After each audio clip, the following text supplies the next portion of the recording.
Buenas tardes.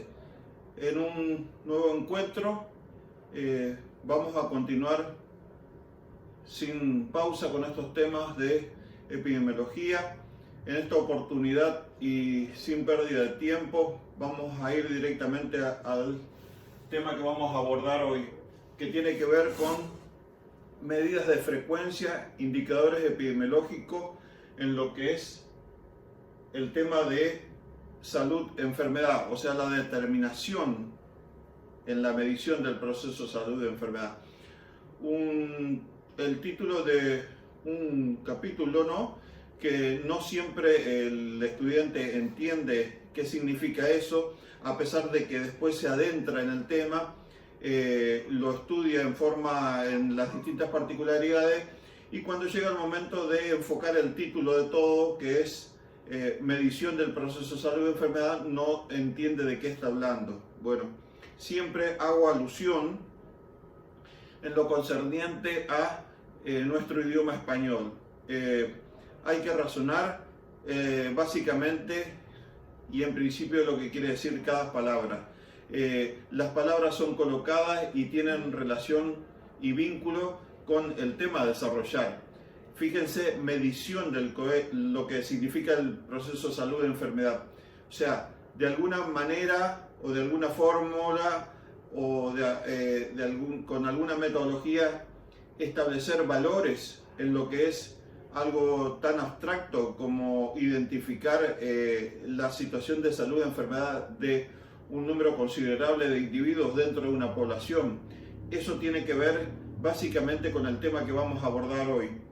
Y de ahí el nombre, indicadores, o sea, evidentemente no cabe duda que vamos a encontrarnos con algún detalle que justamente nos va a indicar en pocas palabras o en pocas cifras eso que queremos significar, que queremos trasladar y que queremos dejar, esclarecer de cuál es la determinada situación de salud y enfermedad en una población animal.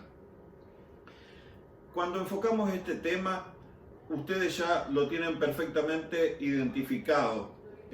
Por eso no dejo de recordarle siempre la presencia de lo que es la metodología epidemiológica, que justamente es la base y el sustento de alimentación de todo lo que es el proceso y el desarrollo de la epidemiología. En la primera etapa de la metodología hablábamos de la etapa descriptiva, ¿verdad? En la etapa descriptiva, que utilizaba uno de nuestros recursos que tenía que ver con la observación. O sea, a través de la observación nosotros íbamos a ir a terreno o directamente nos apersonábamos en algún tipo de registro o en algún tipo de estadística para ver y levantar qué datos, no es otra cosa que datos. O sea, situaciones de signos y síntomas, algunos con valor, otros sin valor, que tenían que ver con acopiar esa información y darle un trato preferencial. Pues acá en la placa lo tenemos perfectamente detallado, que esos datos obtenidos en la observación a través de la bioestadística descriptiva, porque justamente corresponde a la etapa descriptiva de la metodología, toma esos datos y por supuesto, ¿qué hace con ese océano de información? Muchas veces cuando se concurren a atender los eventos o a atender situaciones que se están produciendo y que merecen la atención inmediata, por así decir, nos munimos de alguna ficha, o sea, los distintos organismos oficiales, sean provinciales, municipal o nacional o internacional, no se dedican en conjunto, digamos, por así decir, a todas las enfermedades. Los organismos se especializan en distintas enfermedades, no siempre son muchas, pero hacen hincapié en lo que es la prevalencia de determinada enfermedad en una zona, en una región del país o del mundo, lo que fuera. Bueno, de esta forma, con el tiempo, se empiezan a construir fichas, o sea, fichas para levantar los datos, o sea, registros epidemiológicos. Y estas fichas se van, a medida que pasa el tiempo, perfeccionando en cuanto, digamos, a hacer un recordatorio rápido de cuáles son la distinta información, los distintos datos que hay que levantar para tratar de no olvidarse ninguno, porque uno va al evento, muchas veces tiene una sola oportunidad de contactar con el evento y no puede volver y olvidarse de haber recolectado tal o cual información. Entonces, una vez que se vuelve con toda esa información tiene que ser procesada, porque así en bruto no se puede tener, digamos, una idea siquiera de qué es lo que está ocurriendo. Es muy fácil determinar una situación en unos pocos animales, pero si hablamos de cientos de miles, si hablamos de poblaciones enteras, si hablamos de los animales de una región determinada, que a su vez a través de distintos agentes se recolecta esa información, son agentes, digamos, capacitados para ese tema, personal capacitado. Imagínense que la recolección de tanta información tiene que tener un centro de procesamiento. Bueno, ¿qué es lo que hacemos ahí? Esa información se recolecta, se clasifica, se organiza y se resume. Lo que hay que hacer es resumir esa información para tener una idea más somera de qué es lo que está ocurriendo. Con esa información la podemos expresar a través de números, o sea, eso es el trabajo que tenemos que hacer en esta etapa. Esos números, ¿qué van a hacer con todo ese océano de información? La van a resumir para dar una idea más certera de qué es lo que está ocurriendo. Entonces, de esta forma, bien como dice la placa, nos entrega a nosotros inicialmente, que nos tenemos que pronunciar sobre lo que está ocurriendo, una visión general de lo que estamos investigando. Y ni que hablar si esa información la tenemos que pasar a distintos niveles para que nos están exigiendo en forma inmediata que demos unas primeras nociones de qué es lo que está ocurriendo frente a una situación que se puede estar suscitando en forma grave y de mucha trascendencia. Por consiguiente, vuelvo a reiterar, esa expresión de toda esa información a través de unos pocos números entrega una visión general de lo que está ocurriendo. Ahora, tenemos muchísimas cosas y cosas muy importantes que podemos hacer con esa información. Por un lado, dentro de lo que es la presencia de una determinada enfermedad, podemos comparar en distintas poblaciones. Por ejemplo, lo que sucede en la zona norte de Corrientes con la zona correspondiente en la misma latitud de El Chaco. O podemos comparar lo que ocurre en la zona sur de Corrientes con una región similar a la de Santa Fe. O sea, zonas medianamente, digamos, en condiciones de igualdad, por así decir. Entonces, eso es inicialmente una de las cosas que podemos hacer. O sea, comparar distintas poblaciones. Eso lo podemos hacer en un mismo momento. O sea, en un mismo momento, en calendario, en el año, vamos a hacer en una misma estación, comparar distintas poblaciones. Ahora, ¿podemos compararnos a nosotros mismos? Sí, nos podemos comparar, pero no en el mismo momento, sino en distintos momentos. Y eso es un beneficio muy elogiado que brinda justamente en lo que es la acción de resumir y entregar a través de números la información sobre una situación no deseable o de enfermedad que está ocurriendo en la población.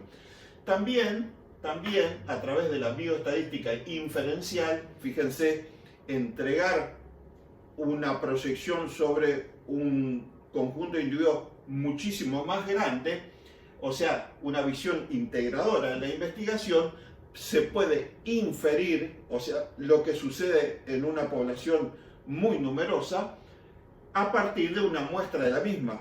Ustedes habrán visto en bioestadística que existen los procesos de muestreo, o sea, con sus distintos tipos de muestreo aplicable a situaciones distintas, en la cual es una herramienta que siempre la utilizamos porque no podemos ir sondeando qué le pasa individuo por individuo en poblaciones numerosas. Por consiguiente, se trata de tomar una muestra de esa población que sea lo más representativa posible y de esta forma, una vez que lo sometemos a análisis y a comprobación y levantamos los datos, si ese muestreo está bien hecho y ese trabajo de síntesis de la información está bien hecha, podemos inferir lo que le pasa a un número mucho más considerable de individuos a partir de esa muestra.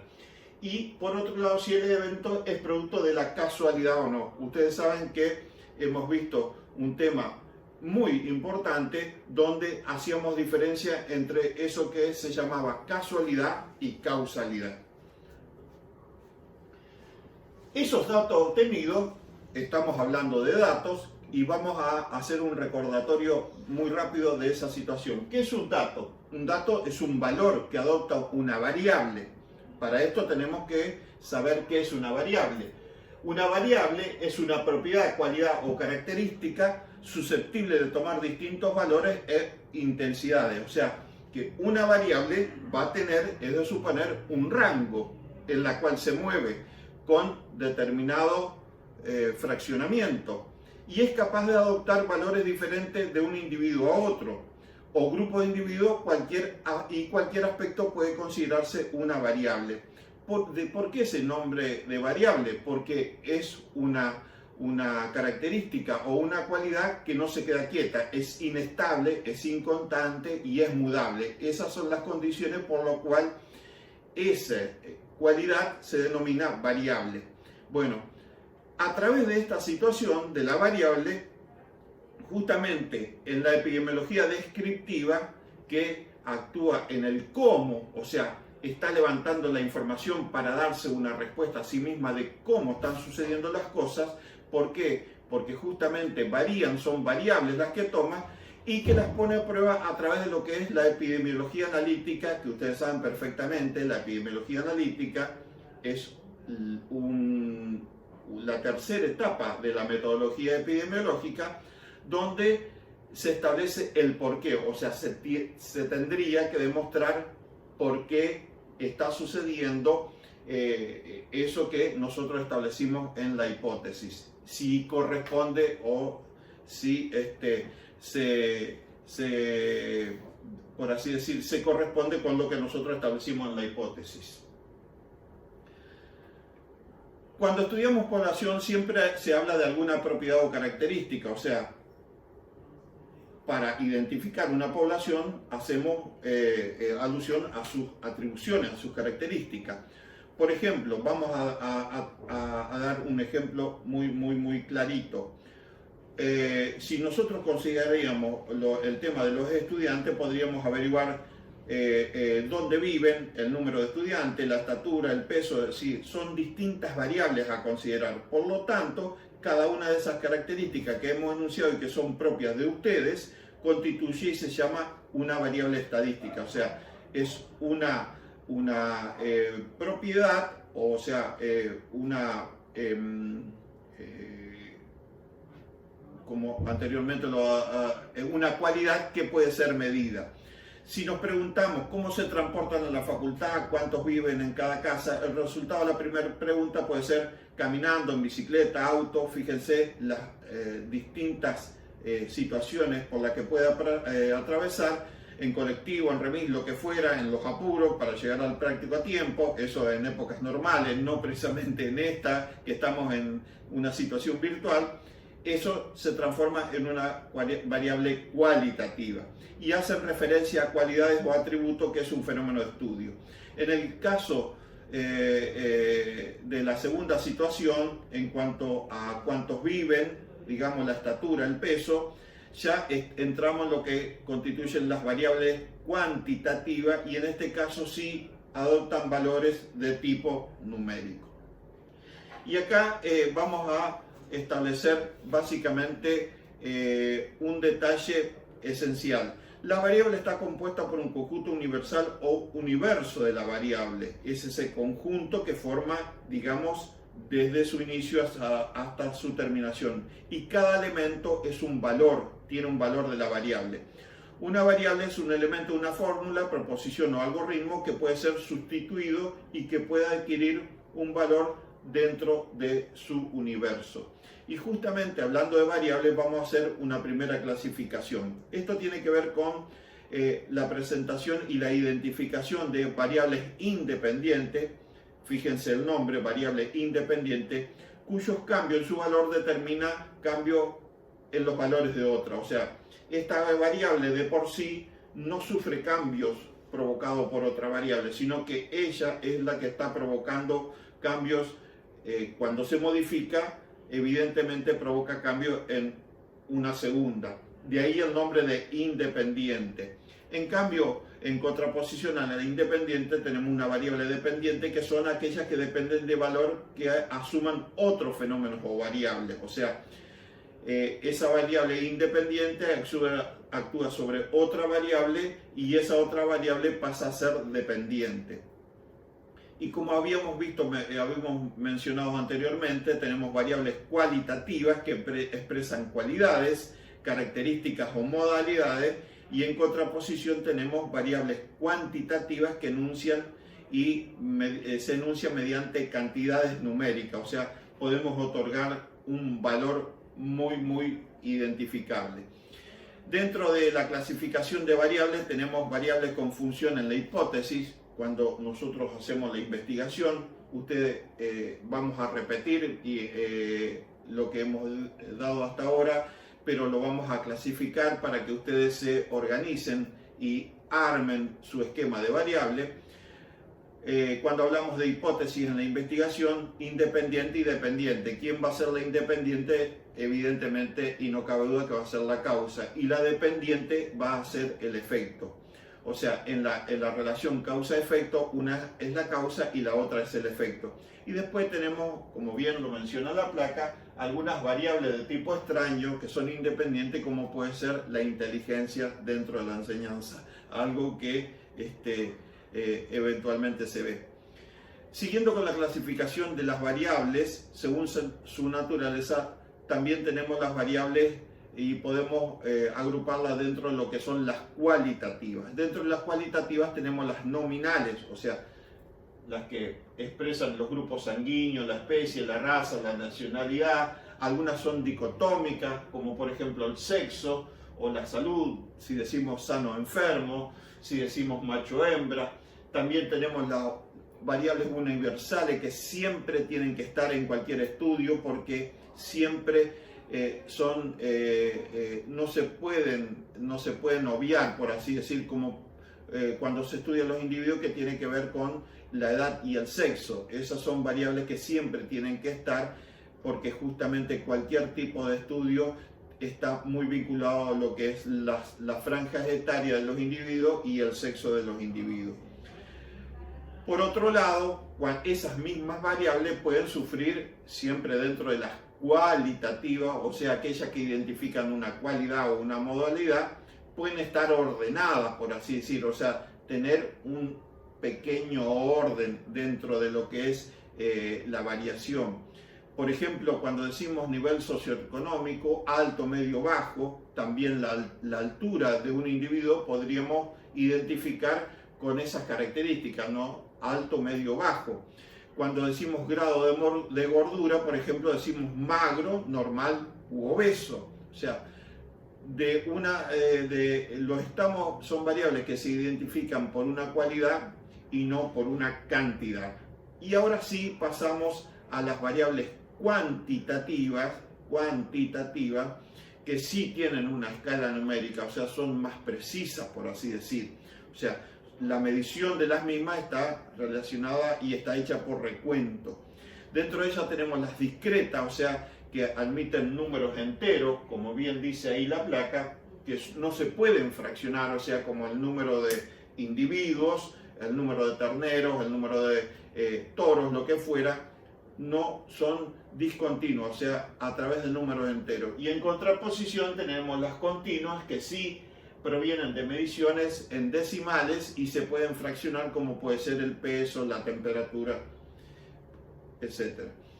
También hay una clasificación, según el interrogante, se podrían clasificar las variables. quiénes se refiere a los individuos, cuándo se refiere al tiempo, dónde se refiere al lugar. Fíjense que estamos hablando de esas variables que tanto insistimos desde el comienzo, ¿no es cierto? Que cuando hacemos consideración de lo que es el individuo, el huésped susceptible, el medio ambiente y el agente, cuando vamos a hacer la apreciación inicial en un proceso de investigación, en la etapa descriptiva, son variables que son inamovibles, o sea, que tiene que ver con el tiempo, el lugar y los individuos.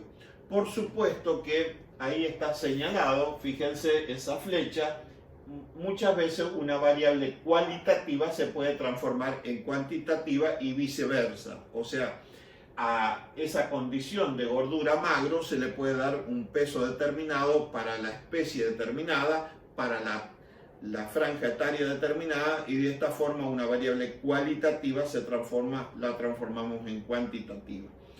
Bueno, una vez que establecimos esos datos que vamos a levantar a través de las variables y esos hechos, la ocurrencia de un hecho, justamente, que es lo que vamos a ver ahora, para la ocurrencia de un hecho que necesitamos de alguna forma entregarle un valor, en esa medición podemos hacer distintas acciones. O sea, hay acciones que tienden a obtener lo que se denomina una medida de tendencia central, o sea, que toma todo el rango, por así decir, y trata de establecer una unificación a través de una medida de tendencia central. Dentro de ella tenemos la media, la mediana y el modo. Ustedes saben ya perfectamente que la media es la que divide media, promedio o media aritmética, es lo mismo, la sumatoria de los distintos valores y dividido por el número de datos. La mediana es la que divide un rango en dos partes iguales y el modo es el valor que más se repite. Contrariamente a la medida de tendencia central, tenemos la medida de dispersión, ahí está el rango y el desvío estándar, o sea, su acción es contraria. Por otro lado, tenemos medidas de orden o de posición, las denominadas percentiles, deciles y cuartiles, que en algunas oportunidades nos sirven para apreciar distintas situaciones. Y por último tenemos la que vamos a hacer énfasis y la que le vamos a dar más tiempo justamente en esta clase, que tiene que ver con las medidas de frecuencia que justamente indicaba el título de la placa inicial, que son los indicadores epidemiológicos. También se llama medidas de frecuencia, medidas de resumen, indicadores epidemiológicos o cifras relativas. Esa es una pregunta de examen que muchas veces se hace y el alumno no sabe responder porque no se da cuenta de que todos esos sinónimos son acciones que realiza cuando obtiene los indicadores, o sea, un cociente porque son cifras relativas porque nace de relacionar dos cifras absolutas, medidas de resumen, indicadores epidemiológicos por la acción que realizan y medidas de frecuencia porque se refiere a la frecuencia o al número de determinada situación. Dentro de ellas tenemos que vamos a ver, repito después en forma minuciosa, lo que es la razón, la proporción y las tasas. Cuando hablamos de medida de tendencia central, para ahondar más, digamos, en ese ejemplo y recordar más, bueno, acá está representado edades de distintos individuos egresados de una carrera determinada, y dentro de ese rango, digamos, de valores, podríamos establecer una media. En este caso la media está ubicada con el valor 32, la mediana con el valor 25 y el modo, que es el valor que más se repite, con el valor 34. Cuando hablamos de en qué situaciones podemos utilizar la media, repito, promedio o media aritmética es lo mismo. Si existen valores extremos, la media no es la medida más representativa del conjunto de datos. Sí es una medida más representativa para distribuciones simétricas. ¿Qué es lo que quiere decir este palabrerío? Es muy simple.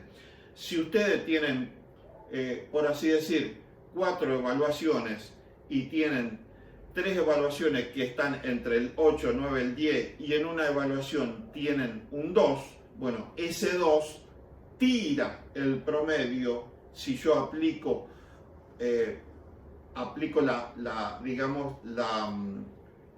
centralización de esas medidas, o sea, el resumen de esas medidas, le aplico la media o promedio, ese 2 frente a esas tres hermosas notas, a ustedes le tiran el valor resultante es muy desviado por ese valor aberrante. O sea, repito, mientras ustedes sobre 4 evaluaciones tienen 3 con altísimas notas y una con un 2, ese 2 le tira abajo, por así decir, el valor resultante de las 4 notas. Por eso se dice que la media, promedio o media aritmética no es una buena medida de resumen para aplicar cuando hay valores aberrantes. Valores aberrantes se refiere a que son muy extremos, por así decir.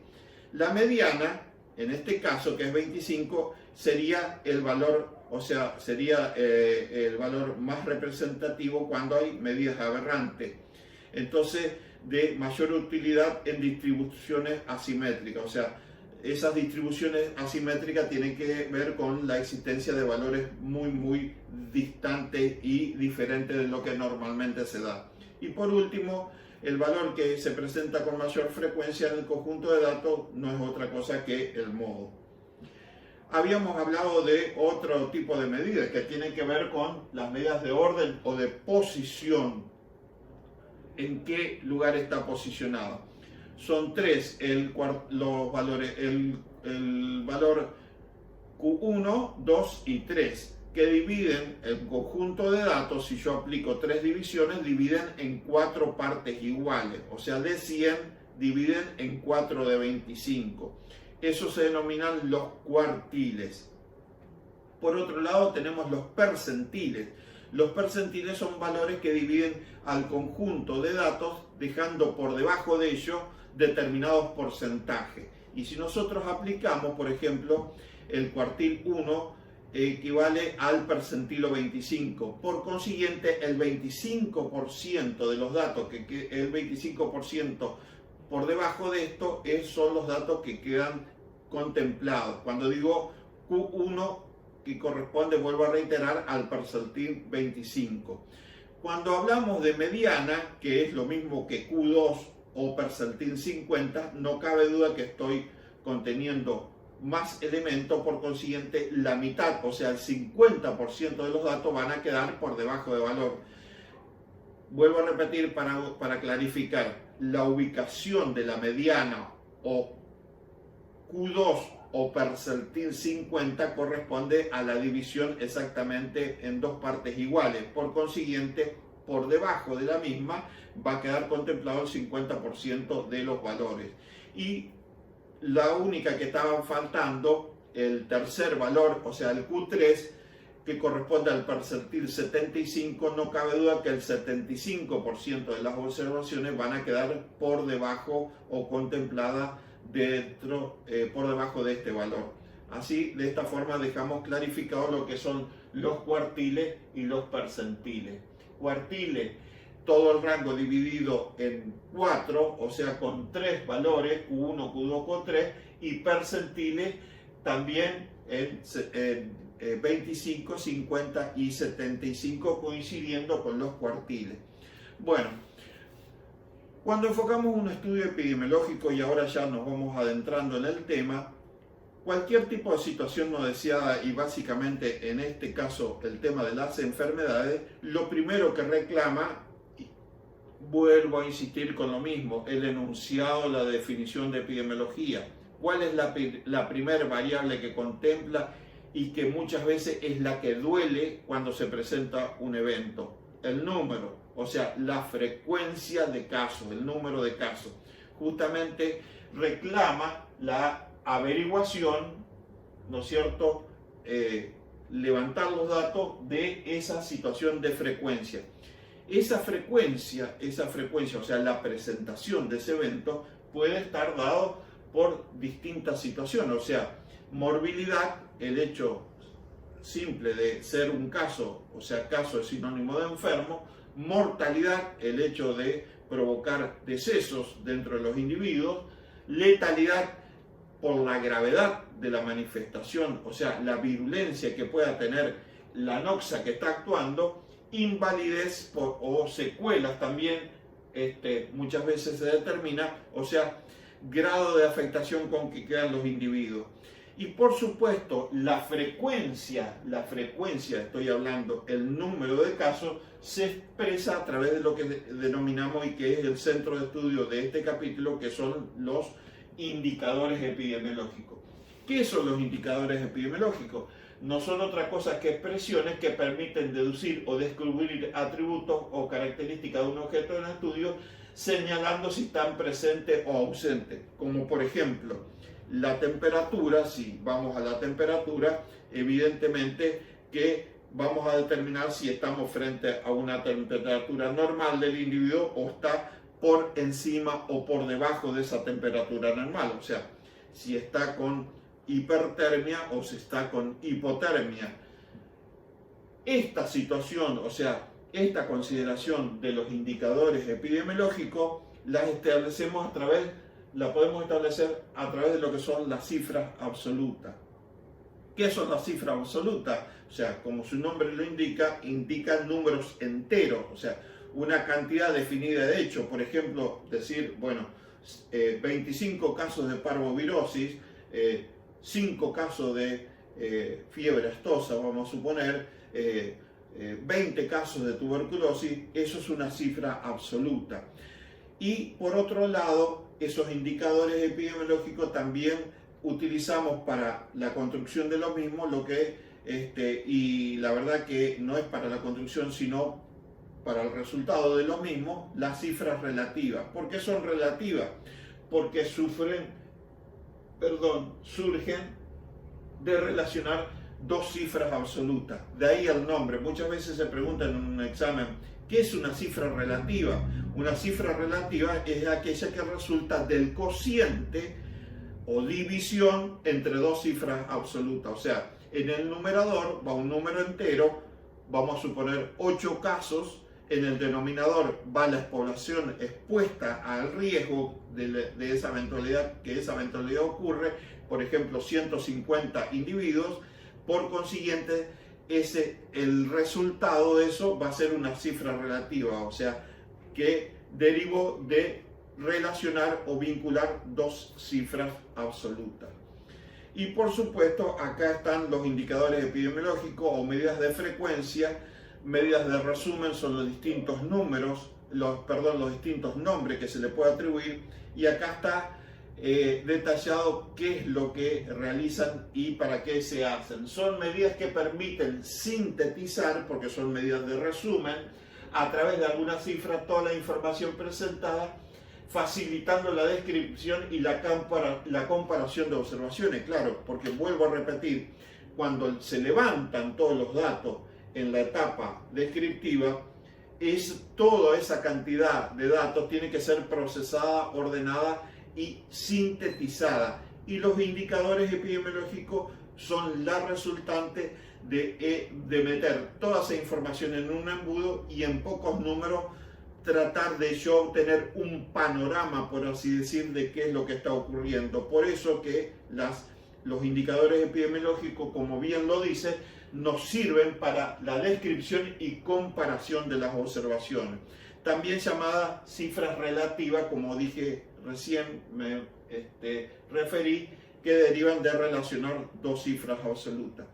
Dentro de esta tenemos 3 indicadores básicos que permanentemente lo vamos a estar utilizando. Uno es la razón, es una medida de frecuencia que se emplea para relacionar variables de tipo nominal, donde el numerador no tiene nada que ver con el denominador, o sea, no está contemplado ni el numerador dentro del denominador, ni el denominador dentro del numerador. Por otro lado, tenemos la proporción o porcentaje, que es una medida de frecuencia, la que expresa que parte del total de las observaciones presenta determinada característica. ¿Qué es lo que quiere decir esto? En pocas palabras, Por ejemplo, si tenemos 5 casos dentro de una población de 150, esos 5, esa cifra absoluta de 5, o sea, la frecuencia, va en el numerador, y en el denominador van el total de la población expuesta, o sea, 150.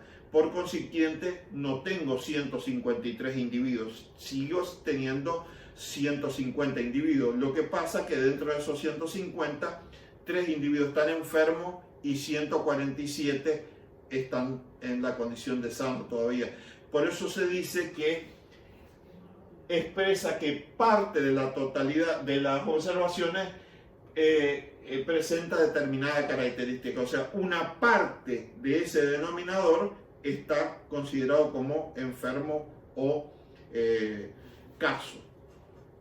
Y por último tenemos las tasas, que son medidas de frecuencia que expresan un número de eventos ocurridos, pero acá tenemos la precaución de que, aparte, otra que precaución, es un trabajo mucho más completo y más extenso, por así decir, porque está implícito lo que es el tiempo y el lugar. Si bien no aparece en la fórmula matemática, porque siempre aparecen 3 valores nomás, implícitamente la obtención de esos datos está hecho en un tiempo determinado y en un lugar determinado. Por eso la información que nos brinda después de hacer esta operación matemática es mucho más rica, tiene mucho más valor, es mucho más completa que el anterior indicador, que era la proporción. Vuelvo a repetir, las tasas son medidas de frecuencia que expresan un número de eventos ocurridos en una población, tiempo y lugar determinado. Bueno, como dijimos, vamos a continuar con el desarrollo de estos 3 indicadores, pero en forma minuciosa. Vamos primero a lo que es la razón. Es una frecuencia relativa que relaciona las intensidades de 2 variables o fenómenos. Fíjense, intensidades de 2 variables o fenómenos. Por ejemplo, una que siempre estamos acostumbrados a escuchar, lo que es población sobre superficie. O sea, número de cabezas sobre superficie. Otra puede ser vacuna sobre el número de cabezas, o sea, cuántas vacunas tengo para determinado número de individuos.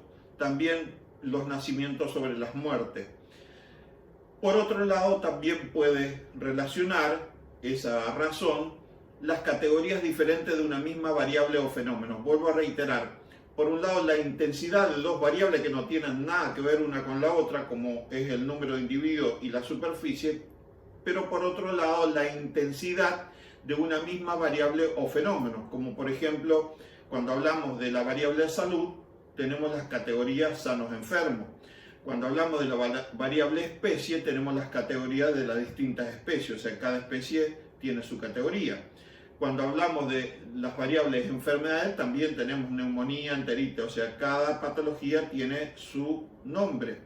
Cuando hablamos de la variable sexo, también lo mismo, macho-hembra, o raza, por ejemplo, índicas, criollas, europeas, lo que fuera, ¿no? También podríamos las intensidades de las variables del grupo sanguíneo, como bien lo establece ahí, la categoría O, A, AB, lo que fuera, ¿no? Lo importante es que en este cociente, que es una medida de frecuencia, no lleva factor de amplificación, o sea, únicamente tenemos por un lado el numerador y por el otro lado el denominador. Y vuelvo a reiterar, el numerador no está contenido en el denominador y viceversa, el denominador no está contenido en el numerador. Por eso que dice y expresa bien claro que ninguna cifra está contenida dentro de la otra, justamente por relacionar variables o categorías distintas. Porque si yo relaciono, vamos a suponer, categorías distintas de una misma variable, vamos a suponer la variable salud, voy a relacionar enfermos sobre sanos. O si relaciono dentro de la misma variable, que puede ser raza, puede ser índicas sobre criollas.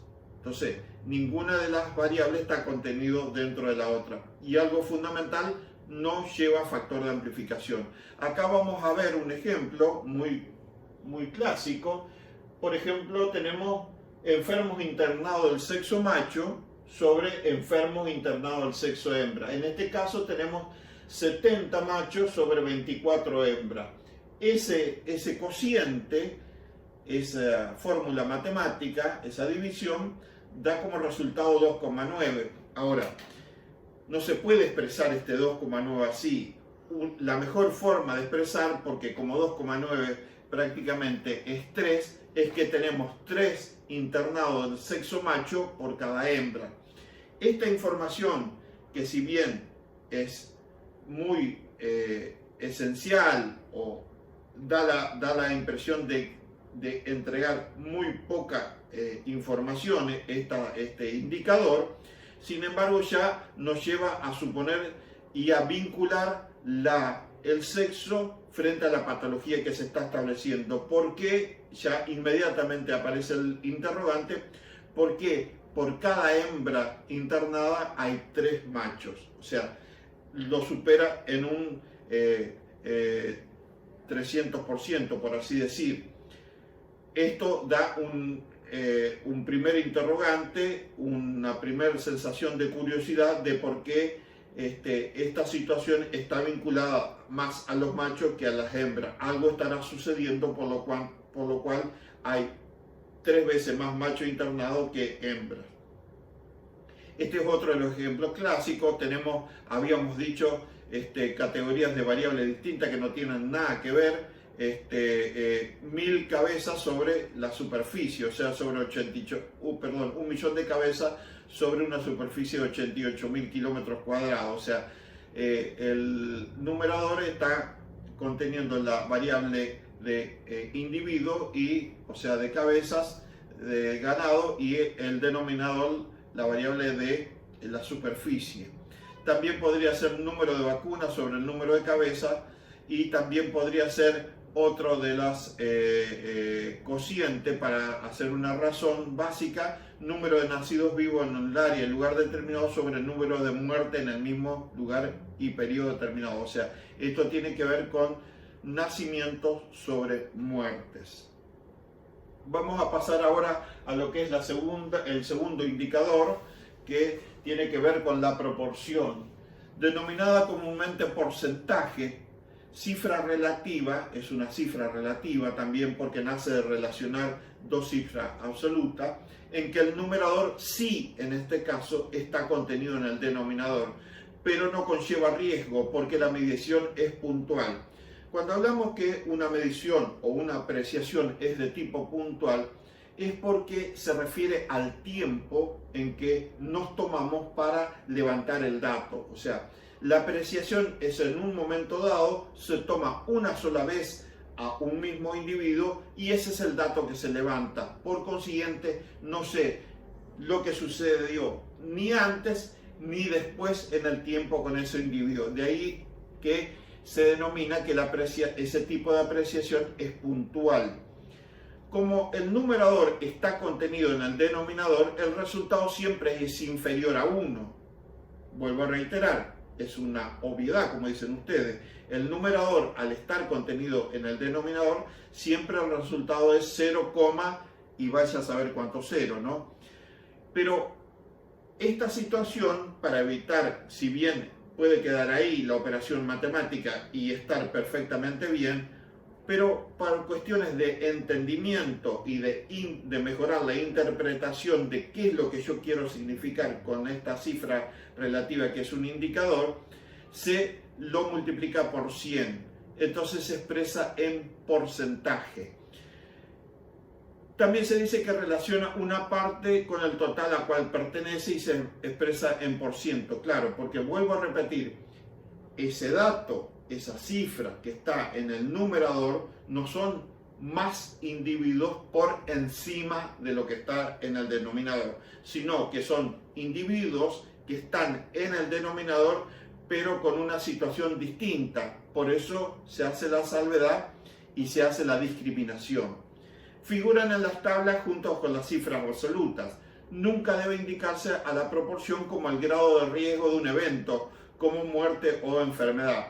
Hay una tendencia, por así decir, o una tentación de que cuando estos valores o estos datos son informados a la población, siempre inmediatamente se imagina, digamos, lo que sucedería. No es así, porque vuelvo a reiterar, lo que ustedes tienen que tener muy bien en claro es el concepto que el indicador proporción no conlleva riesgo. ¿Por qué? Porque la apreciación, o sea, cuando se levantan los datos, ese número, esa frecuencia de casos, es una apreciación de tipo puntual o transversal, también se dice. Es en un momento de la historia dado y yo a los individuos los tomo una sola vez y no los vuelvo a tomar en el tiempo, ni antes ni después. Acá tenemos, por ejemplo, está en esta fórmula, terneros afectados por neumoenteritis sobre terneros y terneras afectadas por neumoenteritis. Ustedes pueden ver que, haciendo alusión a lo que es el sexo, los machos están de individuos de una franja etaria que es la inferior, por así decir, están contemplados dentro de lo que es el conjunto de machos y hembras. Por eso el numerador está contenido en el denominador, y más el factor de amplificación, que no lo tenía en la razón, pero sí lo tiene en la proporción, que siempre es 100. De ahí que es un sinónimo, es porcentaje. Y hablando de que hay que evitar esa tentación de proyectarle un riesgo, por así decir, a la denominación o a ese tipo de información. Por ejemplo, si yo tengo 65, que venía del anterior, 65 terneros afectados por neumoenteritis sobre una totalidad de terneros macho y hembra de 109, voy a tener un 59,63% de terneros machos afectados por neumoenteritis, pero no tengo un 59,63% de posibilidades de contraer neumoenteritis. O sea, en ese momento los tomé como afectados por esta patología y es solamente esa la información que me brinda. No conlleva riesgo, no quiere decir de que los machos sigan siendo afectados por esa patología, ni siquiera sé de qué momento se viene presentando esa situación. Por eso se dice que no conlleva riesgo. Vamos a pasar al último indicador, que tiene que ver la tasa, que es uno de los indicadores más completos y con más información que brinda, justamente por el hecho de ser completo, es un indicador que es trabajoso llevarlo a cabo, porque, como vamos a ver, tiene en su construcción necesita de tiempo. O sea, yo tengo que disponer de una situación longitudinal a través del tiempo, un tiempo determinado, para levantar ese dato que tiene que ver con la frecuencia de casos que va en el numerador. Como bien resulta, informa ahí la fórmula, la frecuencia de un hecho o fenómeno con una población expuesta al que hecho ocurra o en la cual tuvo lugar un fenómeno en lugar y tiempo. Siempre acá está implícito el lugar y el tiempo determinado. Cuando nosotros tenemos que escribir esa fórmula para poder diferenciarla de lo que es una proporción, siempre hay que poner, por ejemplo, 15 casos LT, que quiere decir lugar y tiempo, y abajo en el denominador la población total expuesta al riesgo, vamos a suponer 400 individuos, LT en lugar y tiempo determinado. Si yo no pongo esas dos letras que identifican al lugar y tiempo, queda transformada simplemente. Cualquier que toma ese indicador y lo lee, lo toma como una proporción. Por eso siempre tiene que estar detallado el LT, que significa que ese numerador fue obtenido del producto de la apreciación en un tiempo determinado y en un lugar determinado. Ahí tiene el número de casos de determinada patología, en un área determinada, ahí está el lugar, y en el tiempo determinado, ahí está contenido del tiempo. O sea, esto está implícito en la fórmula, no se escribe desde el punto de vista matemático, pero el investigador o el cuerpo de investigadores o el que fuera, el profesional, sabe perfectamente que este número fue obtenido a través del desplazamiento del tiempo. Por supuesto, el denominador, el total de la población expuesta a ese riesgo, o sea, al riesgo de contraer esta patología, y acá tiene una aclaración estimada a mitad de periodo. ¿Por qué? ¿Qué es lo que quiere decir estimada a mitad de periodo? Lo que establece es que generalmente, no sé si está acá, no, creo que sigue, el tiempo que se determina, digamos, el tiempo básico que se determina para hacer una observación determinada y sacar este número de casos a través del tiempo es un año. Y en un año, este valor, que es la totalidad de la población, puede cambiar. O sea, puede haber menos, puede haber más en el transcurso del año. O porque sale, o porque viene, se incorpora más individuos, en fin. Lo cierto es que no puede ser un número exacto. Entonces, si hay todo un rango, digamos, de valor que cambia en la población, se toma estimada a mitad del periodo. Eso es lo que quiere significar esto, porque como estamos hablando de un año y un año es mucho tiempo, pueden ocurrir muchas cosas, entonces se toma el valor de esta población total expuesta al riesgo a mitad de periodo. Ahí está lo que nos adelantábamos un poco, el tiempo generalmente un año y da la velocidad, da idea de la velocidad con que ocurren los fenómenos. Claro, porque si yo tengo determinado número de casos, o sea, determinada frecuencia de una patología y la determino ese número a través de un año calendario, entonces estoy teniendo idea de con qué velocidad ocurren o se establece la frecuencia de esa patología. El factor de amplificación es importantísimo acá en esta fórmula, como vamos a ver. Lo hace muchísimo más comprensible porque generalmente en el denominador va un número muy grande de población y si no, por ejemplo, quedaría por ejemplo, un 0,092 y si yo lo multiplico por 1000 lo llevo a 9,2. Entonces, a los fines de la interpretación, ese valor, yo puedo decir, no está mal desde el punto de vista matemático, es preciso decir 0,092, 0,0092, pero quien me escucha no va a saber interpretar esta situación. Por consiguiente, si yo lo multiplico a ese valor por 1000, corro la coma, esa es la ventaja que tiene el factor de amplificación en la tasa, corro la coma a tantos lugares como 0 tenga, por consiguiente ese 0,0092 lo transformo en 9,2 porque corro 3 lugares la coma por 1000. Entonces cuando se me da una información de que tengo la ocurrencia de 9,2, yo inmediatamente se me esclarece la situación que son 9,2 individuos cada 1000 individuos. Esa es la realidad. También el factor de amplificación, o sea, eso por un lado para mejorar la interpretación. Ese es uno de los beneficios terribles que en el caso de la tasa brinda el factor de amplificación, el hecho de que yo pueda jugar con la coma de acuerdo al valor del factor de amplificación. Y por otro lado, me sirve perfectamente justamente por el hecho de correr la coma y hacer una evaluación que puede ser cada 100, cada 1000, cada 10.000, cada 100.000 individuos, generalmente en las poblaciones humanas se hace cada 100.000, o sea, se ha tomado como cifra central, por así decir, cualquier tipo de evaluación cada 100.000, porque se podría hacerla cada millón. Por ejemplo, en el caso de las grandes metrópolis, pero es muy difícil después imaginarse. Entonces, dentro de la percepción humana se estableció que cada 100.000 da idea de una mejor interpretación.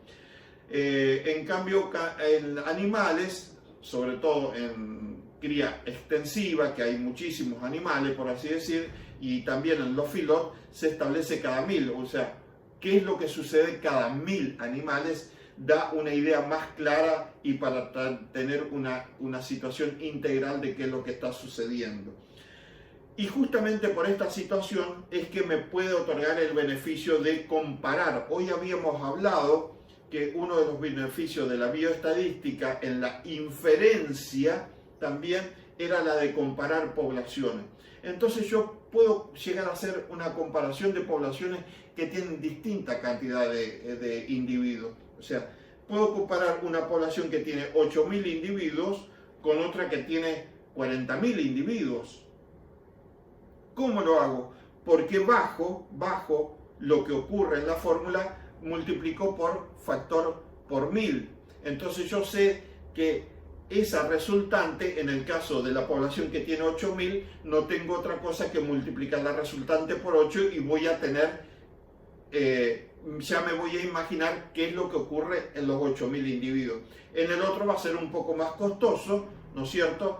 Porque voy a tener que multiplicar ese valor resultante por 40, porque al haber 40.000 individuos, entonces voy a tener una idea de lo que ocurre en 40.000 individuos. Pero 40.000 individuos es una barbaridad, hablando de producción ganadera, ¿no? De todas maneras, quienes trabajan en eso ya tienen la mente agilizada para establecer e imaginarse esa situación. Por eso se ha adoptado el tema de cada 1000, porque hacerlo cada 10.000 no se podría, porque no tengo 10.000 en una población, sino tengo menos, tengo 8.000. Y claro, por supuesto que cada 10.000 sería fácil para la otra población, porque las cifras resultantes no voy a tener otro trabajo que multiplicarlo por 4 al haber 40.000 individuos. Por eso se toma directamente cada 1000. Y como bien dice ahí, por último, por eso estoy aclarando que no se puede poner un factor de amplificación de 10.000 cuando yo tengo 8.000. El factor de amplificación nunca debe ser mayor que la población en riesgo. Eso es una condición, ¿no? Por otro lado, el numerador es el número de veces que se presenta para destacar y desmenuzar la fórmula. El numerador es el número de veces que se presenta un hecho en la población, en área, periodo y tiempo determinado. O sea, está implícito eso. Vuelvo a reiterar. El tiempo de observación, generalmente 1 año, es una sugerencia. El denominador es la población total expuesta al riesgo y con estimada mitad de periodo si hay mucho cambio.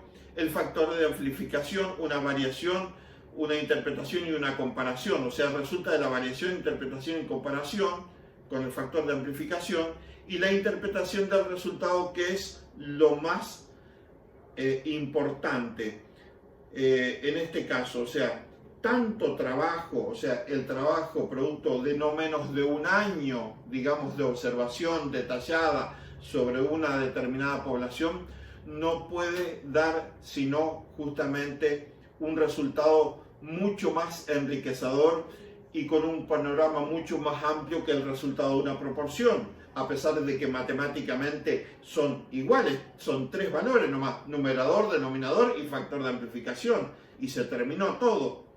Pero vuelvo a reiterar, en la tasa, como tiene implícito el tiempo y el lugar, la recolección de ese número de casos está hecho sobre determinada unidad de tiempo.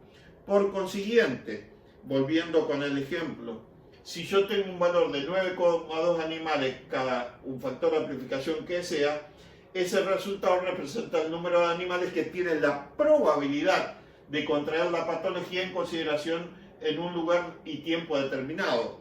O sea, si yo me tomo el trabajo de transitar durante 1 año de tiempo para levantar cuántos individuos enferman en el transcurso de ese tiempo, la resultante, por supuesto que se va a proyectar en la misma cantidad de tiempo que yo me tomé para la observación. O sea, no cabe duda que ese numerador va a estar integrado por cada uno de los individuos que enfermaron en el transcurso de un año. Por consiguiente, la resultante de esa operación matemática va a ser una proyección. Por eso dice que representa el número de animales que tienen la probabilidad de contraer la patología, ¿cuándo? Y en un mismo tiempo equivalente al mismo periodo de observación inicial. Por eso, muchas veces cuando se pregunta en el examen, los alumnos dicen que ese valor, por ejemplo, el 9,2 es la cantidad de enfermos que tengo cada 1000. No, no es la cantidad de enfermos, no representa eso.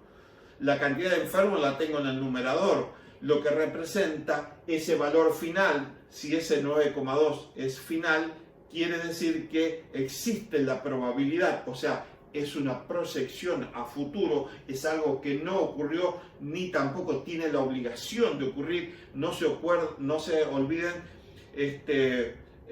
la última teoría de la causalidad, o sea, el método de las probabilidades, no es sinónimo de que ocurra. Mide el riesgo, pero no es sinónimo de que llegue a ocurrir sí o sí, o que tenga que ocurrir. Por consiguiente, vuelvo a reiterar, esa cifra se traslada a futuro. Por eso se habla de probabilidad.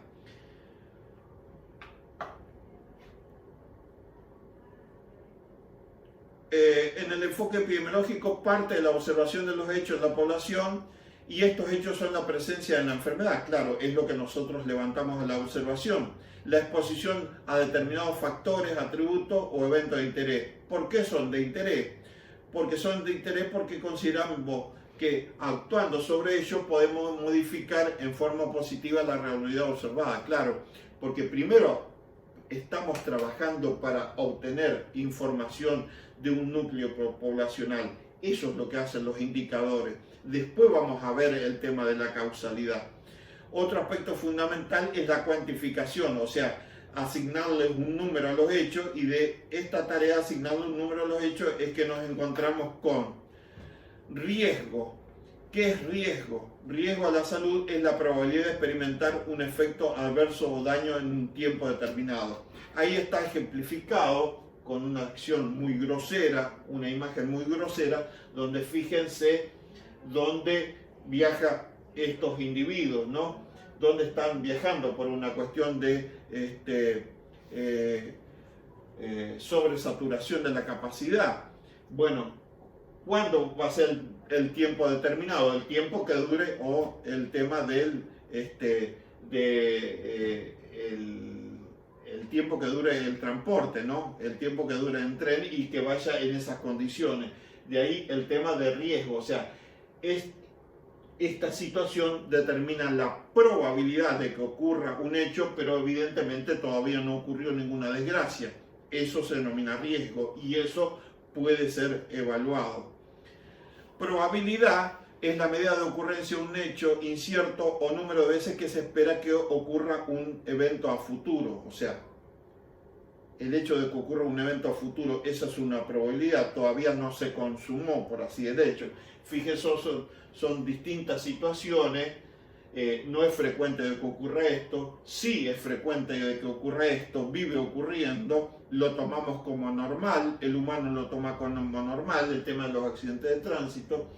Esto también, las afectaciones de los pulmones, ahí está representado el pulmón de un fumador y por otro lado el pulmón de una persona que no ha fumado en su vida. Y fíjense esta situación, este evento, donde es muy difícil que la frecuencia de presentación de este evento, pero se tiene que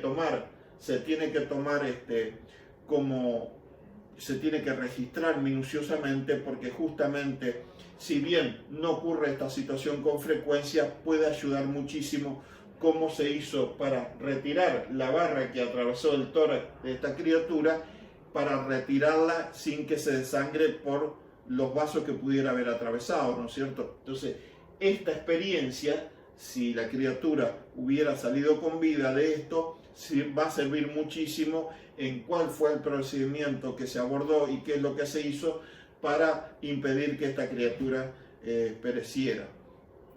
Acá tenemos la tasa representada en esa situación de que tan común para nosotros. Fíjense, la tasa, ¿por qué? Porque está tomado el número de eventos en distintos países, pero cada cuánto está establecido por 100.000. Acá está, por 100.000 habitantes, ¿no es cierto? ¿Cuántos eventos ocurren por 100.000 habitantes? Fíjense que la tasa por cada 100.000 habitantes es de 12,6 para la Argentina. Esto es una cifra que corresponde al año 2013 según la OMS. 12,6 cada 100.000 pareciera una cifra muy bajísima, ¿no? Pero resulta que si eso lo trasladamos, los 100.000 los llevamos a la cantidad de millones que somos los argentinos, fíjense la cifra en que termina, sin casi 5.500 muertos en un año por accidente de tránsito. Entonces, ustedes pueden ver cómo se puede representar, y en este caso que se está evaluando una situación no deseable dentro de la población humana, ahí está el ejemplo que yo le decía, que en poblaciones humanas casi siempre se establece como factor de amplificación cada 100.000, por más que sean poco o sean muchos millones los habitantes, ¿no? Así que fíjense que esta cifra, que aparenta ser tan insignificante y tan inofensiva, de una tasa de 12,6 por 100.000, no por 1.000, por 100.000 individuos, llevada al número de habitantes de Argentina, se transforma en 5.500 muertos por año. Bueno, las recomendaciones para la construcción de la frecuencia relativa. Es conveniente expresar el resultado con por lo menos un decimal para no confundirlo con la frecuencia absoluta. Claro, 0, si no, si uno pone un número entero se confunde con una cifra absoluta. La frecuencia relativa no muestra el valor de cada uno de los datos en el cálculo, sino la magnitud de la relación entre ambos. Si es una tasa de mortalidad, por ejemplo 9,2 cada 1.000 animales, no se conoce el número de muertos en la población. Claro, porque yo tengo que acompañar con la cifra absoluta en la información que dio origen a eso. O sea, yo puedo decir 9,2 cada 1.000 individuos, pero puedo tener 5.000, como puedo tener 50.000, como puedo tener 500.000 individuos. Entonces, si esa información de ese indicador no va acompañado de la cifra absoluta que le dio origen, yo no voy a tener idea de si es grande o no esa situación. Ahí lo dice, por eso la frecuencia relativa debe ir acompañado con por lo menos una de las frecuencias absolutas con la que fue calculado.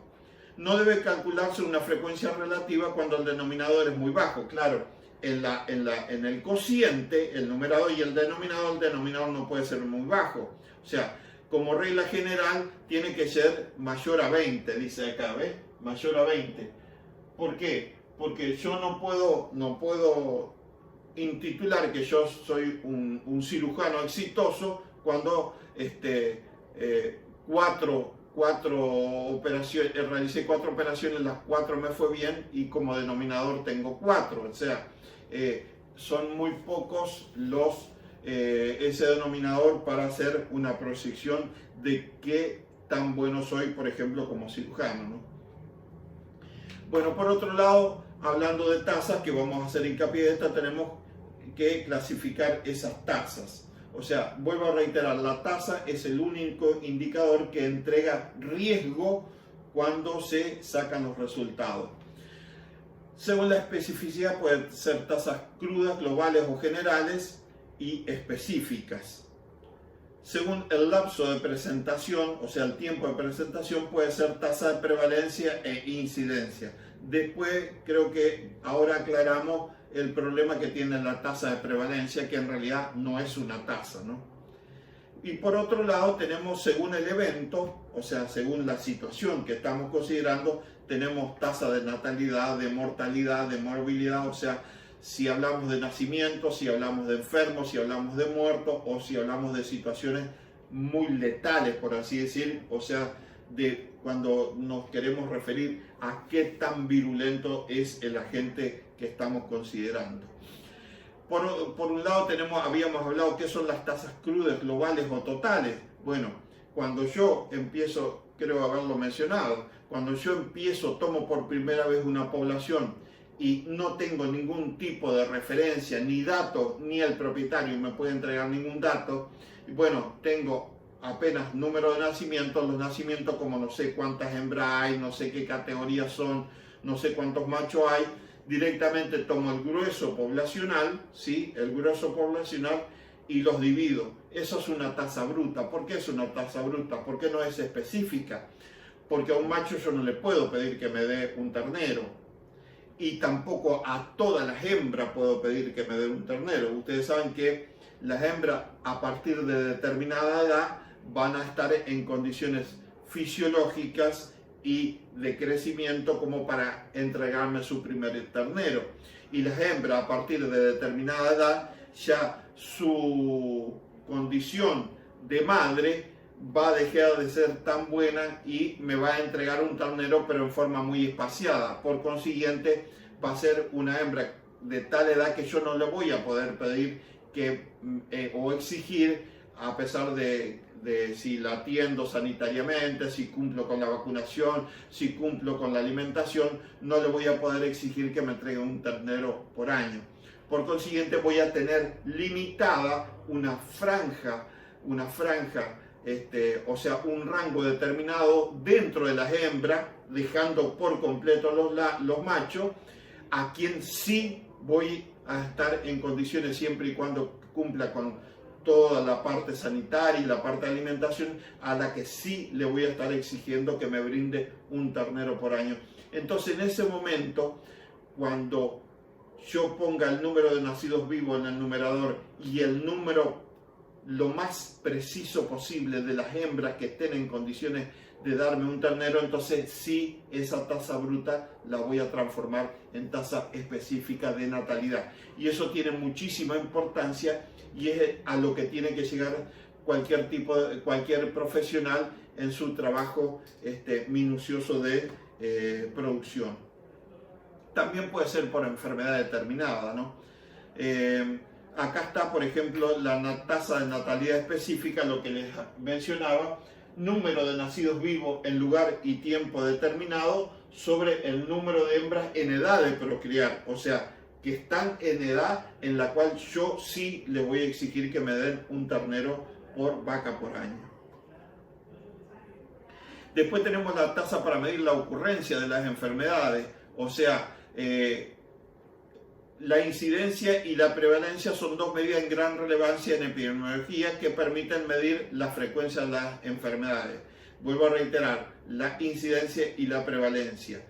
Ahora, hay una diferencia muy sustancial entre lo que es una y es otra. Si bien en todos los textos figuran como tasa, o sea, me refiero a la prevalencia, se figura como tasa de prevalencia, pero también figura la tasa de incidencia, y la que realmente cumple con todos los requisitos de tasa es la incidencia, como vamos a ver. La incidencia sí mide el riesgo de enfermar, en cambio la prevalencia mide el hecho de estar enfermo. ¿Por qué? Ahora vamos a ver por qué. Esto es incidencia. Vamos a suponer, si tomamos un tiempo determinado donde este es el inicio y allá es la terminación, en el rectángulo azul, fíjense que tenemos, y cada línea representa un caso, o sea, un individuo. Fíjense, mejor dicho, un individuo enfermo. Fíjense que tenemos, creo que tengo 4, 5, 6, 7, 8, 9, 10, 11 casos. Pero resulta que de los 11 casos tengo que restarle 4 casos. ¿Por qué? Porque esos 4 casos, cuando empecé el periodo de observación, ya estaban enfermos. No sé cuándo enfermaron. Y esos tengo que eliminarlos. Por consiguiente, en la verdadera incidencia, el periodo de observación, que es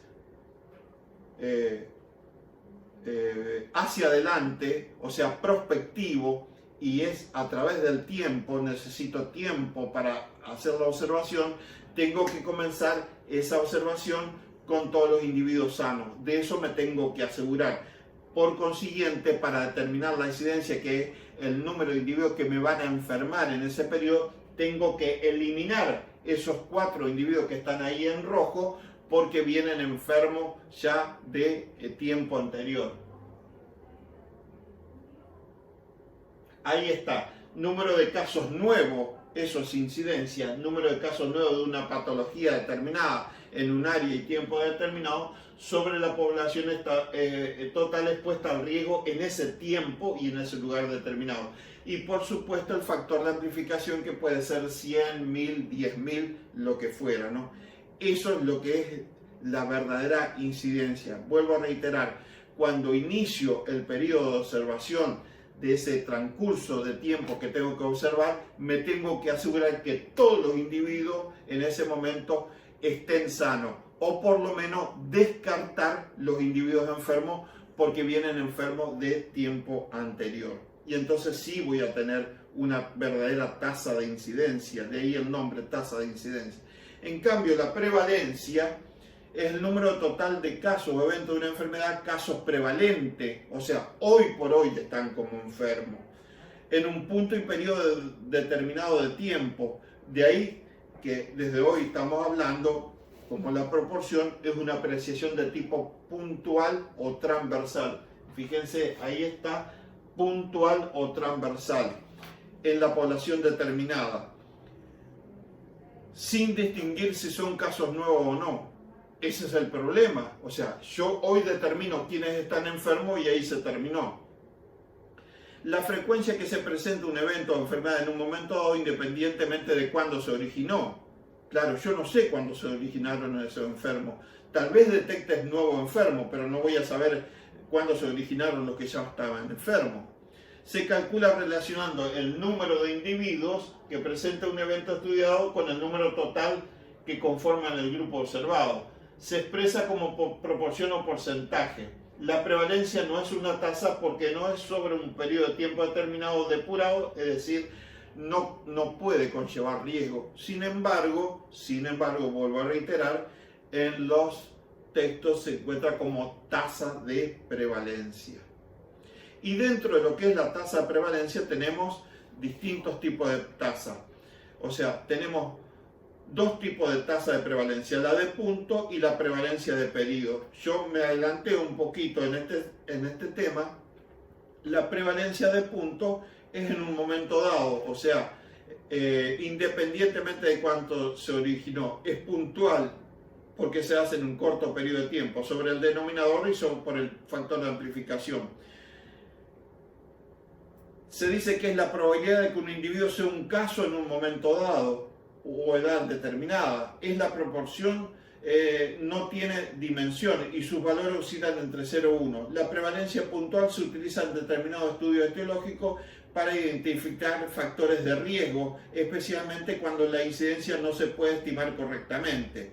También se utiliza la planificación sanitaria para cuantificar las necesidades o demandas de servicio. Claro, hoy se va y se hace una evaluación de una determinada población y de acuerdo a los resultados sé la necesidad. O sea, es una, por así decir, es una actuación rápida del momento para que me dé una idea, un pantallazo de cuál es la situación, pero no me proyecta absolutamente ningún riesgo. Esa es la realidad. O sea, en las estimaciones de emergencia que hace generalmente el Estado, utiliza este tipo, son tasas de prevalencia de puntos, se denomina. Por el contrario, la utilidad de la prevalencia puntual expresa cantidad de casos de una enfermedad en un momento dado, de ahí de importancia para elaborar programas de salud, o sea, preventivos, asistenciales, de control. La información suministrada por la prevalencia en muchas ocasiones es el punto de partida de una investigación causal. Claro, porque normalmente una población que no es atendida, de que nadie se molesta en saber qué es lo que tiene, qué es lo que no tiene, estamos hablando de esas poblaciones de individuos en la cría extensiva, que tienen tantos animales que no importa mucho cuál es la resultante o cuál es, digamos, la forma en que los valores de producción de la misma.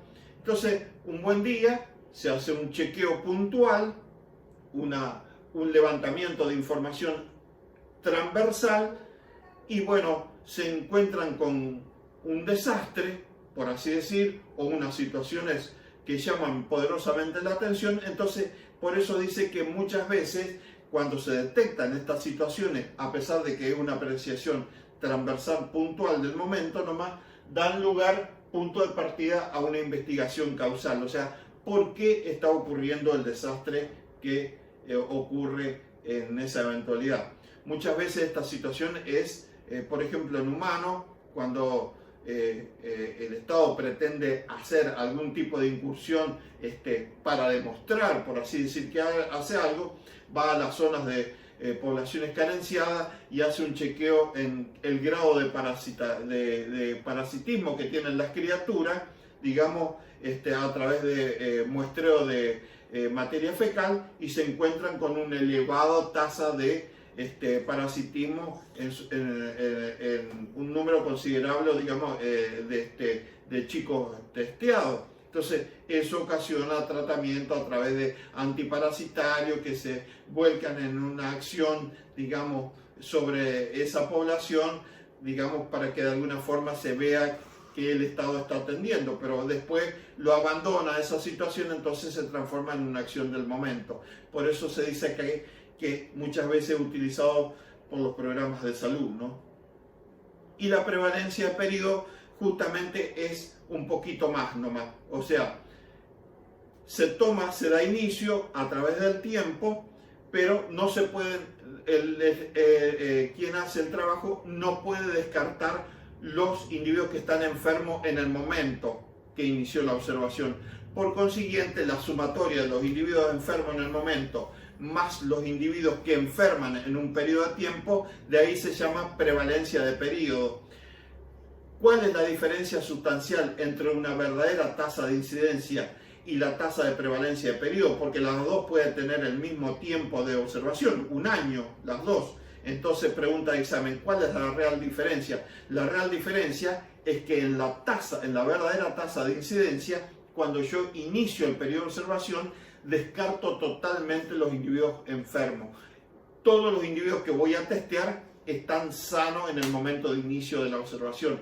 En cambio, en la tasa de prevalencia de periodo, al inicio de la observación no puedo descartar los individuos enfermos, y estos se suman a los próximos enfermos durante el transcurso del periodo de observación. Eso es básicamente la diferencia entre tasa de prevalencia de periodo y tasa de incidencia.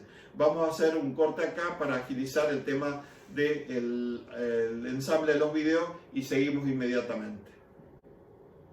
Habíamos quedado en lo que era puntualmente discriminar entre lo que es una tasa de prevalencia y una incidencia, y para recordar, las tasas para medir la ocurrencia de la enfermedad, o sea, la morbilidad, la incidencia y la prevalencia son dos medidas de gran relevancia desde el punto de vista epidemiológico que permiten medir la frecuencia de la enfermedad, o sea, frecuencia, el número de la enfermedad, y dar, digamos, un panorama más integral de qué es lo que está sucediendo.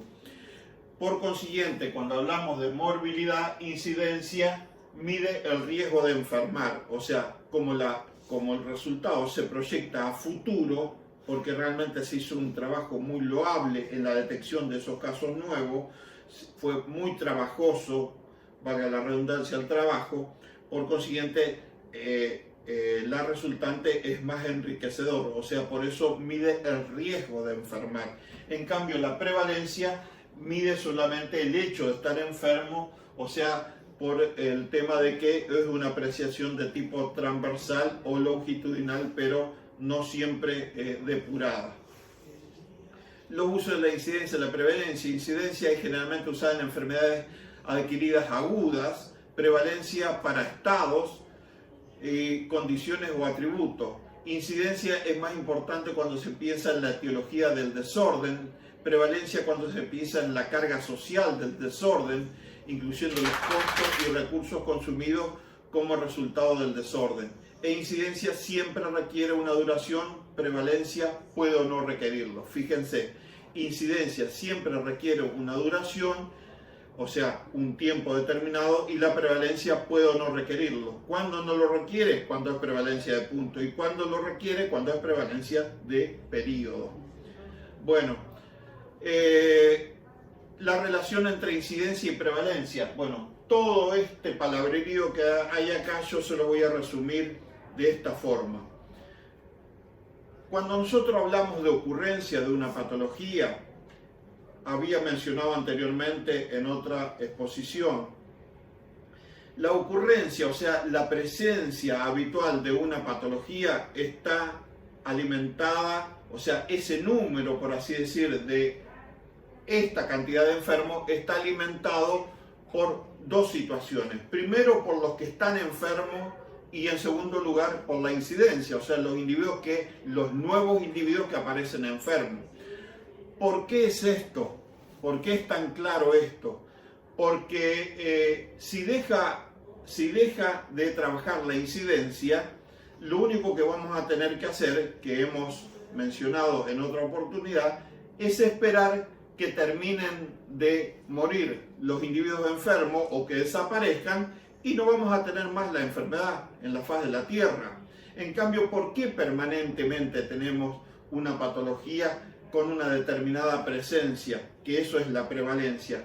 Porque la prevalencia está alimentada por la presencia de enfermos más los nuevos casos que se suscitan. Esa es esa relación. Por consiguiente, cuando nosotros hablamos de trabajar sobre una patología determinada, tiene que ver con que acechamos tanto, digamos, hackeamos tanto a la gente productor de una enfermedad, ya sea con planes sanitarios, modificando el estado fisiológico de los individuos, haciendo acciones deleterias sobre la supuesta presencia en un determinado lugar de la gente. Ustedes vieron en cadena epidemiológica para qué se necesita saber perfectamente la cadena, para buscar cuál es el lugar más, digamos, más lábil, más débil que tiene la cadena para ir a atacar la cadena, para que se corte la cadena. Cuando la cadena, fíjense este tema del distanciamiento social, ese es una acción, es una maniobra justamente para hacerle la vida imposible al agente para que encuentre con menos facilidad, digamos, otro huésped susceptible. No es otra cosa que eso. Por eso la presencia de las patologías se pueden ir espaciando de tal forma hasta llegar a un momento de extinción, como se ha hecho con alguna que otra enfermedad en el tiempo, digamos, no solo en humanos, sino en la producción pecuaria también. No se olviden que en el caso del dengue, por ejemplo, se provocó a través de una acción deleteria por una sustancia química que el dengue desapareciera de América del Sur. Nos quedamos dormidos, digamos, dentro de lo que es ese logro conseguido, y así no fue el vector, que es el elemento, por así decir, más débil en el que se puede atacar, volvió a invadir América hacia el sur y nuevamente obtuvimos la presencia de la enfermedad, lo que es hoy en día. Bueno, las enfermedades que se extinguieron, bien como lo dice ahí, o erradicaron, lo hicieron de forma tal que comenzaron a distanciarse los nuevos casos hasta que dejaron de haberlo, sí. Ahora vamos a pasar a lo que es incidencia acumulada. Es la proporción de individuos sanos que alcanzan la enfermedad durante un tiempo determinado, útil para la visualización cómo se propaga una enfermedad a través del tiempo. Da mejor estimación de cuántos individuos tendrán la enfermedad en una población. Es cierto eso, porque muchas veces el sistema de investigación necesita de, una vez establecida una enfermedad, como por ejemplo el tema, lo que hoy nos sucede con el coronavirus, cómo avanza a través del tiempo, de qué forma va ganando más y más individuos, de qué forma va volteando huéspedes susceptibles que todavía no lo contrajeron y se van acumulando en el tiempo. Acá hay un ejemplo, esta es la fórmula: número de animales que desarrollan la enfermedad en un periodo determinado sobre totalidad de expuestos al comienzo del periodo. Y acá está identificado, fíjense, por ejemplo, por meses de observación. En el primer mes, es un ejemplo muy burdo, muy redondo, por así decir. Vamos a suponer que empezamos con 1000 individuos, 1000 animales sanos. Por consiguiente, no tenemos absolutamente nada. a un vez de haber empezado ese proceso de desarrollo de la observación y de la investigación, nos encontramos con que enfermaron 100 animales, por consiguiente 900 nos quedan sanos. Y ahí se hace la tasa y en este caso nos da 0,1, 0,1, o sea 10 animales, si nosotros llevamos con el factor de amplificación, 10 animales sobre 100 correrán el riesgo de enfermar en ese periodo. En el próximo mes, sobre los 900 animales que me quedaron sanos, alcanzan a enfermarse. Acá ya se eleva sustancialmente el número de enfermos, como lo viene haciendo el tema del coronavirus. Por consiguiente, de los 900 me quedan sanos. Y hago el cálculo estimado y pasa a 0,33. De esta forma, fíjense cómo se va acumulando los porcentajes, y esto es lo que se denomina incidencia acumulada. Por eso la incidencia acumulada es útil para determinar la visualización de cómo se propaga una enfermedad a través del tiempo. Eso es lo que denota a través de los valores de sucesión a través de las unidades de tiempo. Pero lo cierto es que los individuos en investigación entran en estudio en diferentes momentos del tiempo. Esa es otra cosa que hay que considerar. No siempre uno tiene la totalidad de individuos que no se mueven del tema de la observación. El seguimiento de dichos sujetos, objeto de investigación, no es uniforme, ya que algunos no se obtiene toda la información. O sea, para culminar, por así decir, el estudio, algunos individuos se van, otros individuos se mueren, otros individuos ingresan, entonces por consiguiente se abandona el estudio. Y de esta forma hay una fórmula más certera de considerar esto, que tiene que ver con la densidad de incidencia. Esto de la densidad de incidencia se calcula como el cociente entre el número de casos nuevos de una enfermedad ocurrido durante el periodo de tiempo de seguimiento y la suma de los tiempos de los individuos en observación.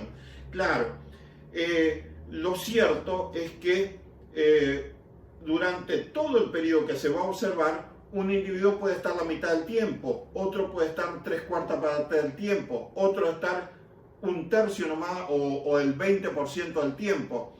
Por consiguiente, yo no voy a poder, digamos, formular una proyección si trabajo con todos los individuos como que si todos hubiesen estado todo el periodo de mi observación en el estudio. Esto tiene, por así decir, la suma de los periodos del tiempo del denominador se mide preferentemente en años y se conoce como el tiempo de riesgo, claro, porque el tiempo de riesgo, ¿cuál es? No es otra cosa que el verdadero tiempo que cada individuo estuvo expuesto al riesgo de contraer tal o cual patología.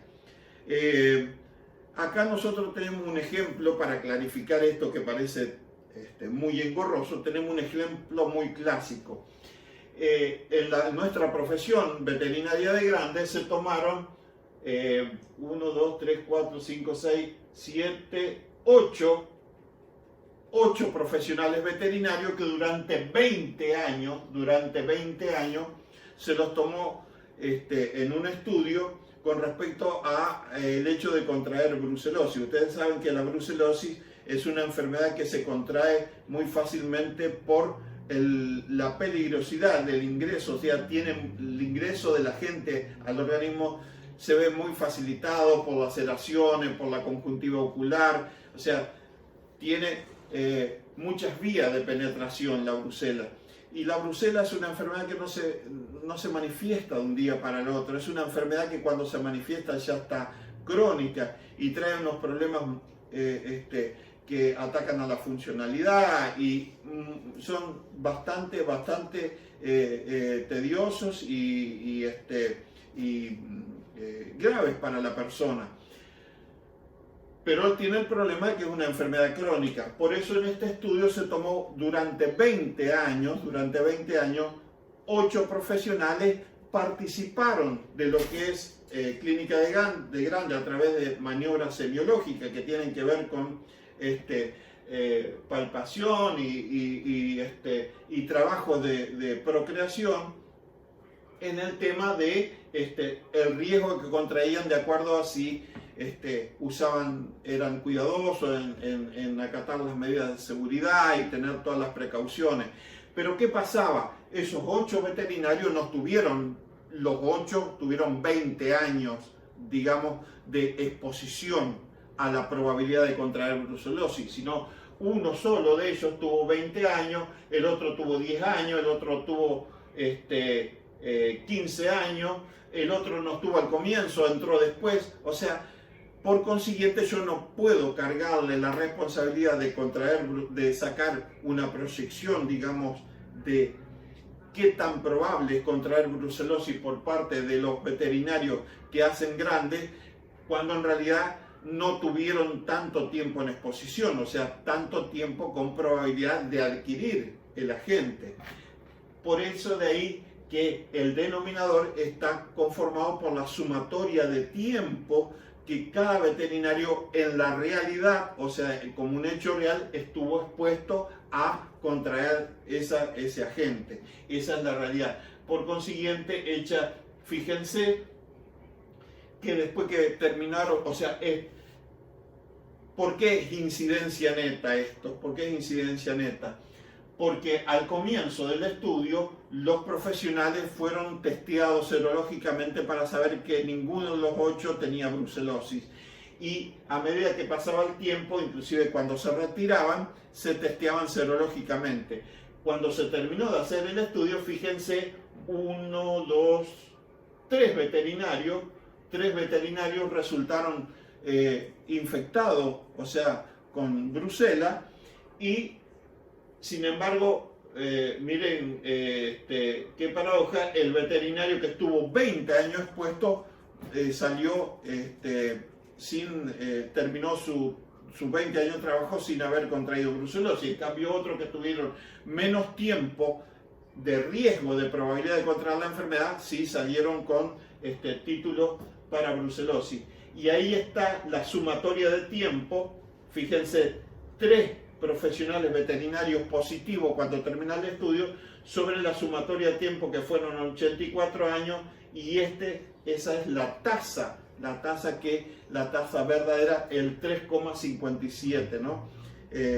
Por ciento de la probabilidad de contraer brucelosis en la práctica de clínica de grande en un tiempo determinado, como duró esta evaluación o este estudio, ¿no? Un estudio muy simple, pero muy trabajoso. Fíjense, parecen que los números, decirlo acá es muy fácil, sin embargo, este estudio tan simple tuvo 20 años esperando para llegar a establecer esas conclusiones.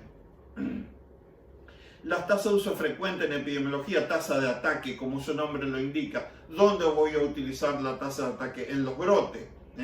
Los brotes son manifestaciones circunscriptas en tiempo y espacio, donde no menos de dos individuos, ¿no?, manifiestan, se me hacen presente ante la observación. No es que ocurre en cualquier lado ni en cualquier lugar. Por favor, es un evento, porque es una situación que se me hace presente cuando no existía, o que determinado grupo científico la detecta, ¿no es cierto?, cuando no existía, donde 2 o más individuos manifiestan en su sintomatología características comunes y derivan de una fuente común. Eso es un brote. 2 como mínimo, porque tengo que hacer lo que se llama comparación, y para arriba no tiene techo. Vuelvo a reiterar, la tasa de ataque es utilizada en los brotes, ¿no?, que son episodios de breve duración. Total de casos de un brote localizado sobre población expuesta por el factor de amplificación. También existe una tasa de ataque secundario. ¿Por qué? Porque muchas veces hay que medir los individuos que tuvieron en contacto con un caso primario, por ejemplo. O sea, cuando logra ingresar un individuo, por ejemplo, en esto que estamos cuidando tanto nosotros, el tema de trasladar el agente, el virus del coronavirus, en un lugar donde no existe. Por ejemplo, acá, dentro de lo que es Corrientes Capital, hay muchos sectores que evidentemente no hay circulación viral. Por consiguiente se lo cuida tremendamente. Y fíjense lo que ocurre generalmente en muchos lugares que tenemos de ejemplo, si bien acá tenemos la suerte de que no haya ocurrido, que a partir de alguien que ingresó, vamos a suponer, a una colectividad o a un barrio, inmediatamente a partir de eso se empiezan a aparecer nuevos casos. Bueno, eso es lo que se denomina tasa de ataque secundario. O sea, número de casos entre los contactos sobre población expuesta al riesgo. También se puede denominar número de casos nuevos sobre personas o individuos expuestos al caso primario, ¿no? Al caso primario. Tasa para medir el riesgo de morir, tasa de mortalidad general o global, el riesgo de morir, o sea, total de muertes en un periodo y área determinada y sobre el total de población expuesta al riesgo. Mortalidad general o global por una enfermedad, por ejemplo, por rabia apareciente en área y periodo sobre población expuesta al riesgo. Y específica, una otra patología, pero ya específica, total de muertos por colibacilosis en terneros menores de un año en área y periodo determinado sobre la población de terneros menores de un año. Claro, ¿por qué es específica? Porque está circunscripta a una franja etaria determinada dentro de lo que es la producción ganadera. Tasa de letalidad, fíjense, letalidad, qué tan grave es la patología como para llevar, en qué forma lleva a la muerte a los individuos. ¿Pero a qué individuos? No a los sanos, sino cuánto de los enfermos provoca la muerte. O sea, total de muerte por una determinada causa en área y periodo determinado sobre el número de enfermos de la misma causa. O sea, muerte sobre enfermo, no sobre población susceptible. Eso es lo que se denomina tasa de letalidad. Y algo para terminar, la comparación de las tasas. Hoy habíamos hablado que el factor de amplificación de una tasa tiene una de las ventajas terribles como indicador, es la de permitirme comparar la situación entre dos poblaciones.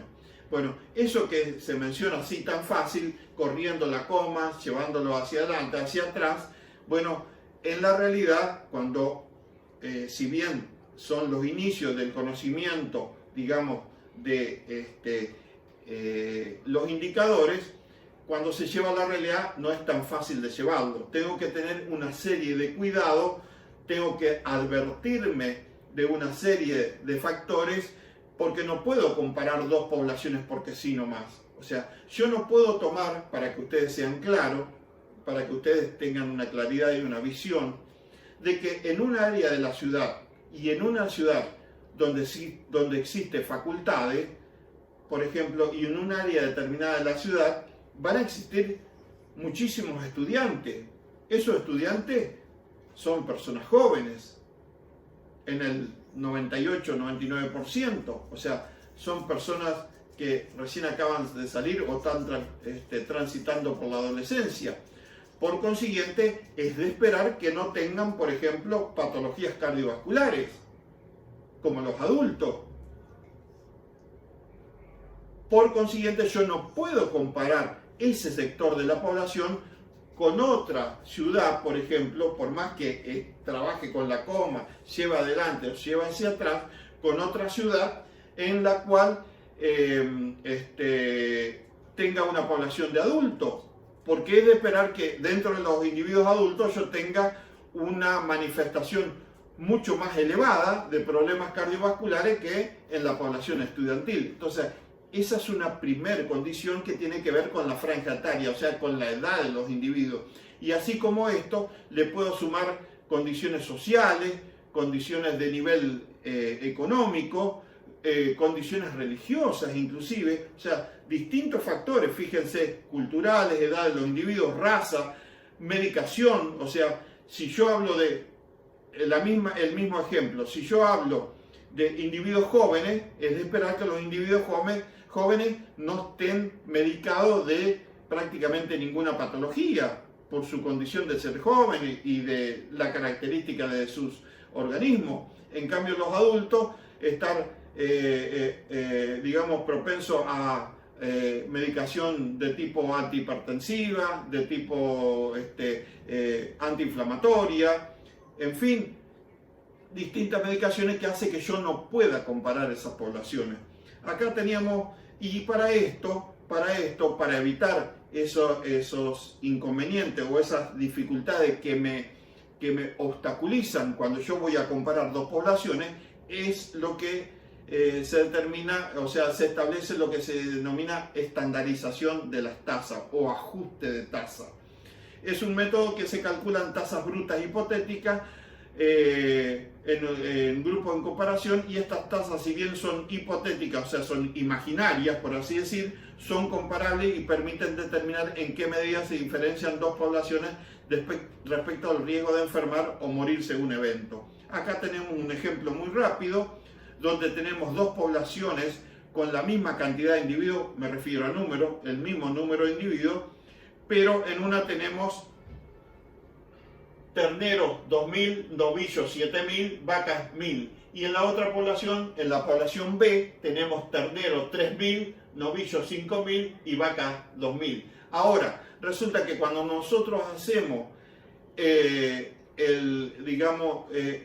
determinamos la situación de mortalidad y morbilidad en las distintas poblaciones, a pesar de que tenemos el mismo número de individuos, encontramos diferencias. Fíjense el número de muertes por categoría. En la población A tenemos ternero 40, novillos 70 y vacas 40. O sea, el total de individuos es 140. Por consiguiente, saco la tasa específica por edad,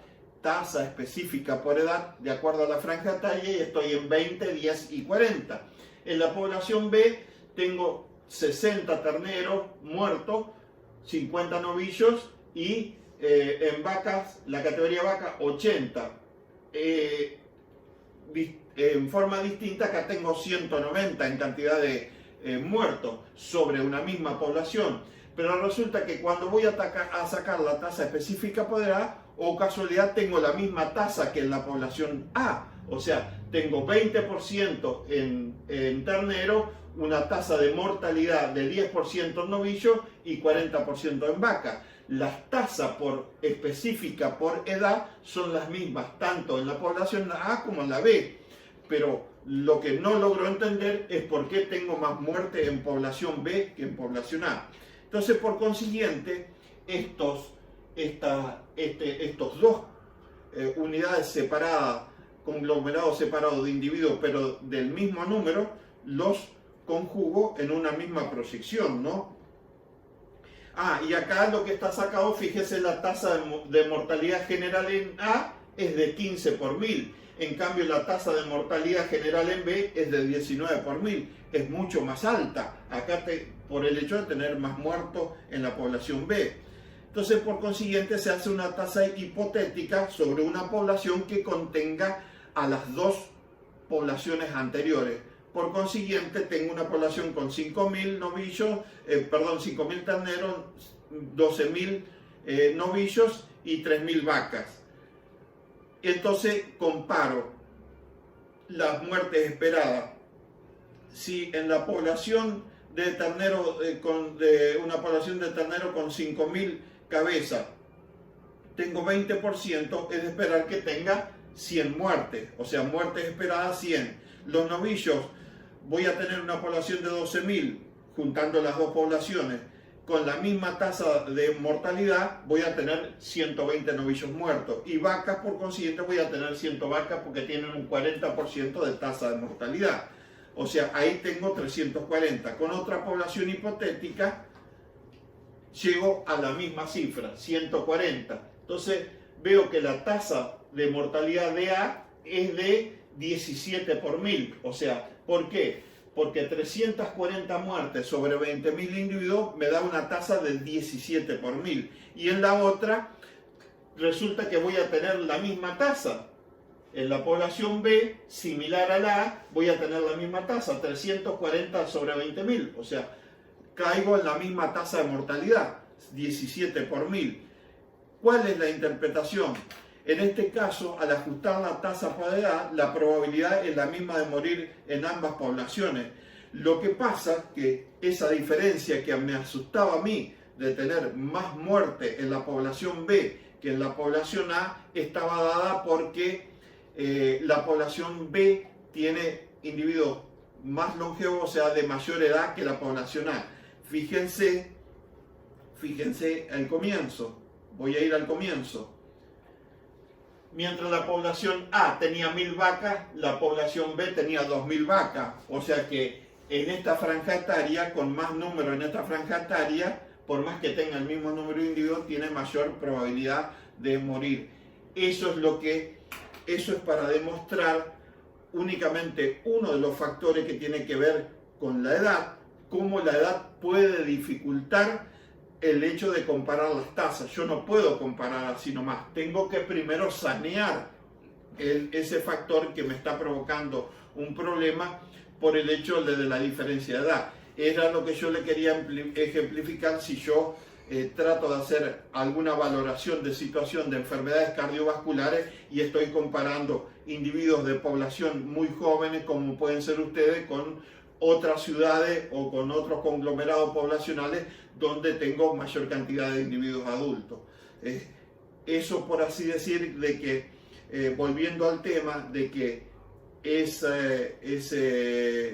digamos, esa facilitación y que me da el factor de amplificación, o sea, los dos beneficios que tiene el factor de amplificación en la tasa, que uno era, vuelvo a reiterar, mejorar la interpretación del resultado, y el otro, el hecho de que me permita comparar las poblaciones, o sea, en un mismo momento distintas poblaciones y mi misma población en distintos momentos, o sea, hoy y dentro de 3 o 4 años. Entonces, esa facilidad, dicha así, simplemente no es tal. O sea, cuando llega el momento de aplicar esa comparación de poblaciones, tengo que determinar y tengo que pulir esos factores que me pueden estar impidiendo hacer una comparación, porque si no los resultados van a ser completamente erróneos. Bueno, espero que haber servido de algo con todo este tipo de explicaciones. Es un tema largo, pero es un tema fundamental en epidemiología y ustedes necesitan comprenderlo muy bien, sobre todo el valor de los indicadores y la utilización de los indicadores y en qué momentos se utilizan y cuál es el beneficio de cada uno de los indicadores en la determinación de eso que muchas veces no saben qué es medir el proceso salud-enfermedad. Muchísimas gracias por su atención. Estamos en contacto por cualquier consulta.